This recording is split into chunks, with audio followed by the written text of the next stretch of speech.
Vazhdojnë debatet kryesisht me postime në rrjetet sociale për vlerësimin nga Bashkia e Lushnjë, me titullin Qytetarin deri Dr. Gjergj Velos, drejtuesi i pushtetit ekzekutiv në vitet 1975-1989 në Lushnjë. Zoti Velo është edhe kryetari i organizatës së dëshmorëve të kombit që propozoi këtë vlerësim. Përmes një postimi ka reaguar në rrjetet sociale Këshilli Bashkiak i Lushnjës, pas deklaratës së djeshme për mediat nga zyra e Partisë Demokratike Dega Lushnjë, që me anë të zotit Çela kundërshtonte këtë vlerësim të një zyrtari të kohës së diktaturës.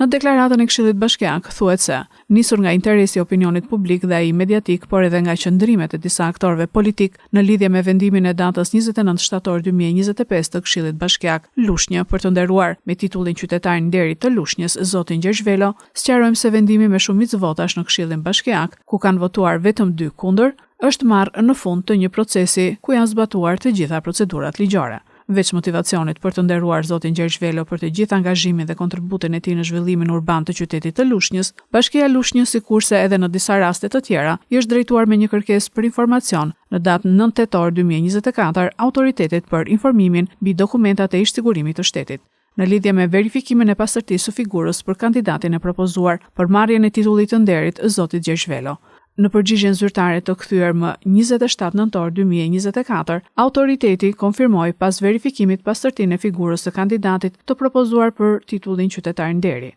Propozimi për dhënien e titullit qytetar nderi për zotin Gjergj Velo u bë nga Organizata Kombëtare për Dëshmorët e Lançit dhe dëshmorëve të tjerë të Adheu Dega Lushnjë, si dhe u mbështet nga Bashkia e Lushnjë. Propozimi kaloi me 4 vota pro dhe 1 kundër në Komisionin Këshillor për dhënien e titujve të nderit, ndërsa në Këshillin Bashkiak Lushnjë, në mbledhjen e datës 29 shtator 2025, propozimi u miratua me 21 vota pro dhe 2 kundër, thuhet në deklaratën e postuar në faqen e Facebookut të Këshillit Bashkiak të Lushnjës.